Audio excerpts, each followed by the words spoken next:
السلام علیکم ورحمۃ اللہ وبرکاتہ۔ بسم اللہ الرحمن الرحیم۔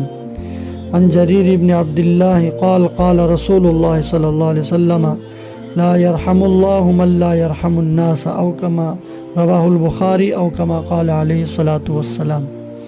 حضرت جریر ابن عبداللہ رضی اللہ عنہما سے روایت ہے، فرماتے ہیں کہ نبی اکرم صلی اللہ علیہ وسلم نے ارشاد فرمایا، اللہ تبارک و تعالی ان لوگوں پر رحم نہیں کرتے جو اور لوگوں پر رحم نہیں کرتے، یعنی نرمی کے ساتھ پیش نہیں آتے، اللہ تعالیٰ ان کے ساتھ بھی نرمی کا معاملہ نہیں فرماتے۔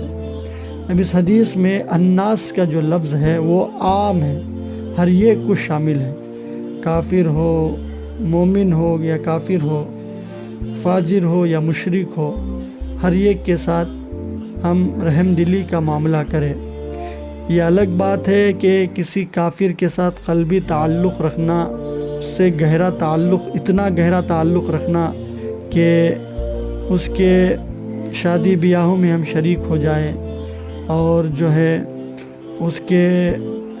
اس کی پوجا میں ہم شریک ہو جائیں، اس کی جو عبادتیں ہیں، اس کی جو عید تہواریں ہیں، ان میں ہم شامل ہو کر جو ہے ان کی دلداری کے لیے ہم ہر وہ کام کریں جو وہ کرتے ہیں، یہ اس سے منع کیا گیا ہے، مگر اس کے ساتھ حسن سلوک کیا جا سکتا ہے۔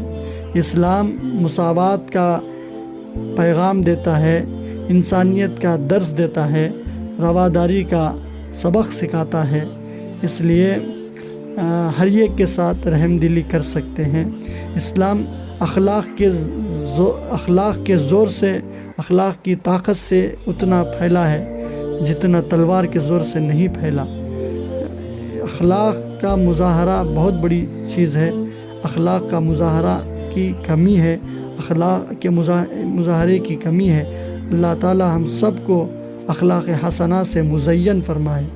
دوسری حدیث میں، دوسری روایت سے بھی پتہ چلتا ہے کہ صرف انسان پر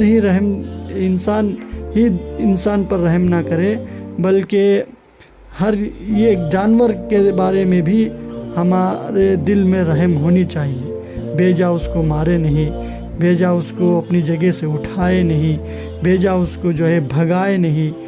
جو جانور ہمیں تکلیف نہیں پہنچاتے ان کو ہمیں تکلیف نہیں پہنچانا چاہیے۔ ہاں، جو جانور تکلیف پہنچاتے ہیں جیسے سانپ ہے، بچھو ہے، چوہے ہیں، جو موذی ہیں، اللہ کے رسول نے فرمایا تکلیف دینے والوں کو تکلیف دینے